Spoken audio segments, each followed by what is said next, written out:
샬롬, 복된 토요일입니다. 오늘은 빌립보서 2장 12절로 30절의 말씀, 자식이 아버지에게 함같이, 이 제목으로 말씀 나누고자 합니다.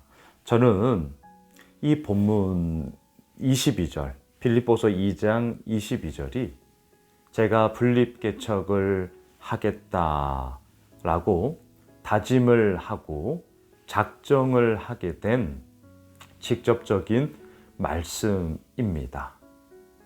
2015년 11월 23일이었습니다. 어떻게 이렇게 날짜까지 정확하게 아느냐? 지금도 큐티 책으로 늘 큐티를 하고 있지만 그때에도 똑같았었거든요. 그때 큐티 책 여백에 제가 적은 게 있습니다. 그런 아버지가 되고 싶다. 하지만 그 아버지가 되기 위해서는 먼저 아들이 되어야 한다. 내가 그 아들이 되겠다. 자, 자식이 아버지에게 함같이. 매일 주일 설교 때에도 제가 이 부분을 다시 한번 나누려고 하는데요. 그렇게 하나님께서 저에게 주신 마음, 여러 다양한 부분으로 해석할 수 있겠지만 그때의 고민과 또한 선택의 기로에서 이 구절이 저에게는 그래, 분립개척을 내가 해야겠다라는 그런 뜻으로 제가 받아들일 수 있는 본문이었습니다. 여러분 22절을 한번 보셔요. 디모데의 연단을 너희가 하나니 자식이 아버지에게 함같이 나와 함께 복음을 위하여 수고하였느니라. 복음을 위하여 수고하였느니라. 그리고 과거형으로만 끝나버리는 것이 아니라 그 복음을 위하여 수고함의 이야기가 지금도 이어지고 있고 앞으로도 이어져 갈 것임을 선언하고 있는 것 아니겠습니까? 복음을 위하여 수고하였느니라. 누가요? 디모데가. 누구와 함께요? 사도 바울과 함께. 자식이 아버지에게 함같이. 여러분 어떻습니까? 자식된 도리를 우리가 하고 있습니까? 저에게도 우리 아버지, 어머니, 부모님 계시는데요. 자식된 도리 글쎄 얼마나 하는지 모르겠습니다. 하지만 그 사랑, 그 은혜, 그 베풀어 주심, 그것이 우리들에게 있었기 때문에 우리가 이 자리에 서 있는 것이고, 또한 내리 사랑이라고 그 받은 사랑을 또한 자식들에게 또 다른 이들에게 흘려보내는 자로 우리가 서 있는 것 아니겠습니까?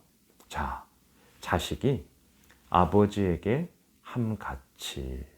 여기서는 그렇게 복음을 위하여 수고함, 애씀의 이야기가 계속해서 우리 이어져 가야 한다. 이 부분을 얘기하고 있는 것이죠. 왜 이 이야기를 하느냐? 자, 12절로 올라가 보세요. 그러므로 나의 사랑하는 자들아, 너희가 나 있을 때뿐 아니라 더욱 지금 나 없을 때에도 항상 복종하여 두렵고 떨림으로 너희의 구원을 이루라. 나 있을 때 언제였습니까? 빌립보 교회가 2차 선교를 통하여서 이루어지지 않았겠습니까? 자색 옷감 장사로서 하나님을 섬기던 루디아를 통해 그렇게 시작된 것 아니겠습니까? 같이 있었죠. 하지만 지금은 어때요? 대략 한 10여 년이 흘렀습니다. 지금은요, 감옥에 매여 있습니다. 갇혀 있습니다. 지금 나 없을 때도. 하지만 어때요? 두렵고 떨림으로 우리의 구원을 이루어 가라. 여기서 이 구원은 좀 더 정확하게 말을 하면 성화를 의미하죠. 예수님을 닮아감. 여러분, 닮아감. 우리가 지난 제자반을 할 때 한 집사님이 말씀하셨어요. 예수님의 닮아감, 이것이 과연 가능한 것인가? 온전한 모습으로 정말 우리가 설 수 있는 것인가?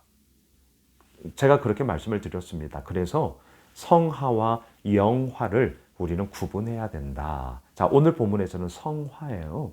너희의 구원을 이루라. 예수님을 닮아가는 성화, 이것은 이 땅을 살아가는 한 우리에게 100점 만점에 만점 없습니다. 없어요. 온전하다, 완전하다라는 말을 우리는 쓸 수 없습니다. 그러면 우리는 끝까지 닮아가지 못하는 것인가? 그렇지 않습니다.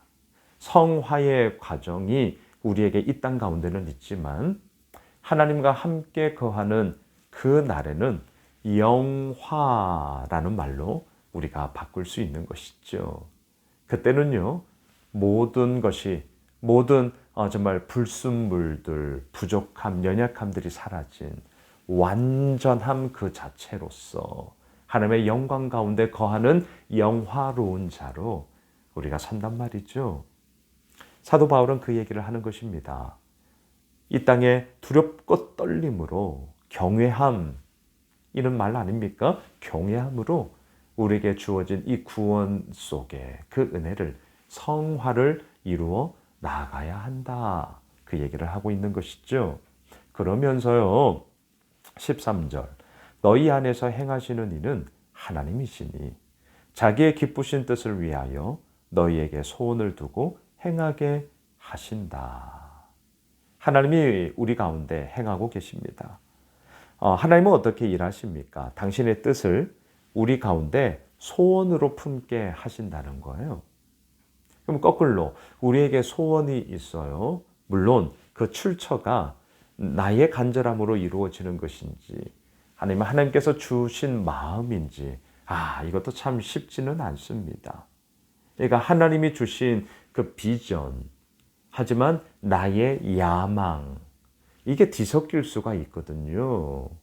목회자들도 이게 늘 숙제란 말이죠. 저에게 늘 고민이란 말이죠. 그럼 방법은 뭐냐? 딴 게 없어요. 오늘처럼 말씀을 날마다 묵상하고 또한 하나님 앞에 엎드려 기도하는 거예요. 하나님이 저에게 주신 마음입니까? 하나님의 비전입니까? 아니면 나의 야망입니까? 알려주십시오.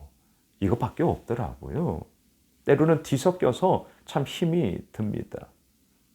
하지만 중요한 것은 그 가운데 하나님의 행하심은 계속해서 이루어져 나아간다는 것이죠. 그래서 그 하나님 앞에 우리가 어떻습니까? 17절로 내려가 보실까요? 만일 너희 믿음의 재물과 섬김 위에 내가 나를 전제로 드릴지라도, 전제는 액체를 붓는, 예를 들어서 포도주를 재물 위에 칼칼칼 붓는 것입니다. 모든 것을 다 쏟아내는 거죠. 전제로 드릴지라도 나는 기뻐하고 너희 무리와 함께 기뻐하리니. 기뻐하고 또한 기뻐하리라. 우리 엊그제 말씀 묵상했던 거 기억나시죠? 이유가 무엇이었습니까? 거칠애로 하나 참으로 하나 무슨 방도로 하든지 여기서 끊으셔야 됩니다. 나에 대해서는 가식으로 하든 참으로 하든 거짓된 마음으로 하든 참된 마음으로 하든 나에 대해서는 괜찮다. 나를 지려밟고 가소서, 이거였죠. 하지만 어때요? 그 과정을 통해서 오직 한 분 예수 그리스도만이 전파된다면 나는 기뻐하고 또한 기뻐할 거다. 오늘 이 17절도 마찬가지죠. 나를 전제로 드릴지라도, 나 자신을 다 쏟아 부을지라도 예수 그리스도를 위한 것이라면 나는 기뻐하고 또한 기뻐하리라. 그래서 이 일에 오늘 본문 19절로 24절까지는 디모데를 보낸다. 25절로 마지막 30절까지를 보시면 빌립보 교회에서 파송되었던 에바브로디도, 그런데 죽을 뻔했어요. 죽을 병이 걸렸는데 오히려 살아났어요. 그래서 사도 바울을 케어하라고 보냈는데 오히려 사도 바울이 이 에바브로디도를 다시금 빌립보 교회로 보냅니다. 그리고 잘 케어해 다오라는 내용으로 오늘 본문이 이루어지고 있습니다. 말씀을 정리할게요. 자식이 아버지에게 함같이, 정말 이 단연코 22절이 저를 오늘 여기까지 오게 한, 또한 이 예수오미술 교회가 시작하게끔 된 출발의 말씀입니다. 복음을 위하여 우리 함께 수고합시다. 지금도 하고 있지만 계속해서 그 길을 우리가 함께 걸어갑시다. 그리할 때에 기뻐하고 또한 기뻐할 것입니다. 기도하겠습니다. 주님, 자식이 아버지에게 함같이 복음을 위하여 수고하였다. 그렇습니다. 이런 멋진 아버지가 되고 싶다면 먼저 그 아버지를 닮아가는 아들이 되어야 합니다. 또한 그 닮아가는 아들로서 이제 아버지가 되었다고요.